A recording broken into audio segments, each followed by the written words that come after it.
Bonjour et bienvenue sur EcoMap avec ce nouveau cas clinique, un truc hyper intéressant où l'échographie a vraiment rectifié un diagnostic qui aurait pu être catastrophique chez ce patient et un cas clinique qui nécessitait d'être pris en charge vraiment très rapidement. Je vais vous expliquer un petit peu tous les déboires de notre patient.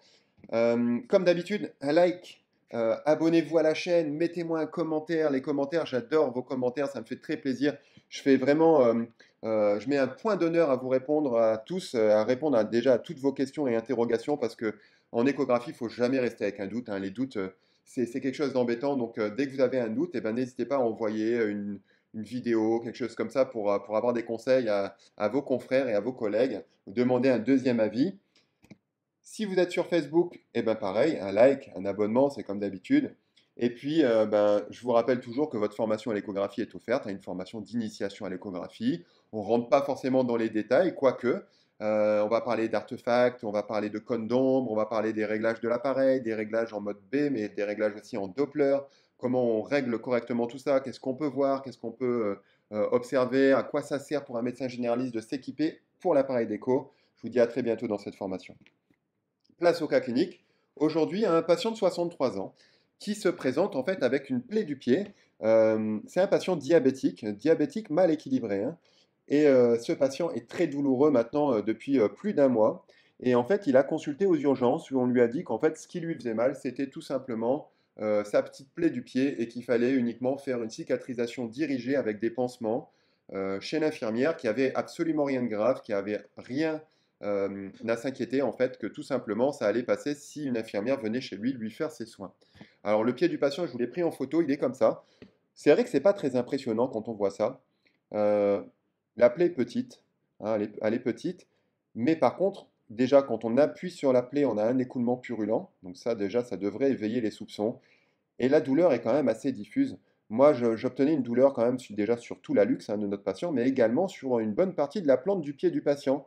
Bon, on sait très bien que quand ça se commence à surinfecter, la douleur peut se diffuser, mais j'avoue quand même que ce cas clinique m'a inquiété. On voit d'ailleurs ici un petit peu quand même un érythème hein, au niveau de la base de l'hallux, hein, si on regarde bien.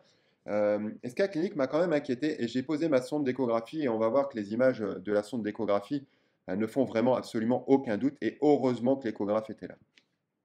Donc voilà ce que ça donne au niveau du pied du patient, hein. Donc vous avez une coupe cette fois-ci donc sagittale hein, dans l'axe de l'orteil de notre patient, hein, avec ici donc on peut voir ici la phalange du patient et, euh, et au-dessus une image hein, juste au-dessus du long fléchisseur de l'hallux hein, qui est juste là, hein, notre tendon, une image hétérogène, une image pavimenteuse qui est en fait une image en fait en réalité euh, de cellulite. Alors vous allez remarquer, on va voir bien en dynamique tout à l'heure, j'aime toujours vous mettre du dynamique parce que l'échographie, c'est pas analyser des images statiques, hein. Et c'est là que YouTube est extraordinaire, c'est que l'échographie, c'est examiner des images dynamiques, se faire une idée en dynamique. Ces petites images échogènes que vous voyez ici avec un petit cône d'ombre aérique derrière, un petit cône d'ombre impur, c'est de l'air. Ce sont des bulles de gaz d'abcès. En fait, ce patient a une cellulite de pied avec une collection liquidienne, un abcès assez important. Donc, quand on met le Doppler, alors le Doppler, bien évidemment, est très actif, hein, il est très actif. D'ailleurs, le patient est très douloureux. On voit que ça prend le Doppler de partout, hein, ça prend le Doppler autour du tendon, ça prend le Doppler en sous-cutané, peut-être ici, éventuellement au niveau osseux. J'y crois moins parce que l'os est responsable d'un artefact hein, au niveau du Doppler. Donc, mais en tout cas, vous voyez ici qu'au niveau de notre zone supposée de cellulite, le Doppler est assez intense. Alors on remarque ici on a quand même toute une zone de collection, hein. Notre tête de méta qui est ici, notre phalange, notre première phalange qui est ici, hein, avec notre articulation métatarso-phalangienne. On est toujours dans le sens sagittal, hein. On voit ici une importante collection hétérogène. Et vous allez voir qu'en dynamique, on va même voir qu'il est possible avec la pression de la sonde, et je vous invite à appuyer un petit peu sur vos sondes quand vous examinez quelque chose de potentiellement liquidien, vous allez voir qu'en fait, la pression de la sonde fait se déplacer cette collection qui va, en fait, va se révéler beaucoup plus importante qu'on l'aurait pu l'imaginer et va en fait s'être diffusée en longeant en fait notre tendon long fléchisseur de l'hallux. Alors cette fois-ci dans le sens transversal, hein, vous voyez en fait notre premier rayon, notre deuxième rayon. Cette fois-ci on a coupé en transversal donc notre long fléchisseur de l'hallux et vous voyez cette collection hein, qui se diffuse hein, finalement vers le premier rayon hein, qui est plus importante qu'on aurait pu imaginer. Et encore ici, deux petites bulles de gaz. situé à proximité des fléchisseurs, hein.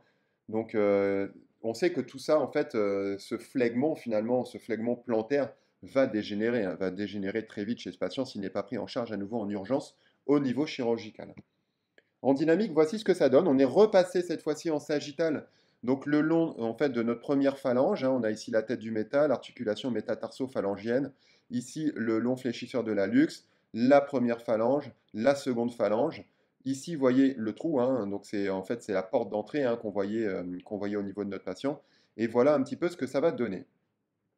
Donc, vous voyez déjà ici qu'avec la pression de la sonde, notre collection est plus grande qu'on aurait pu l'imaginer. C'est un très bon test pour repérer les collections, les abcès, savoir si c'est collecté ou pas quand vous hésitez à inciser.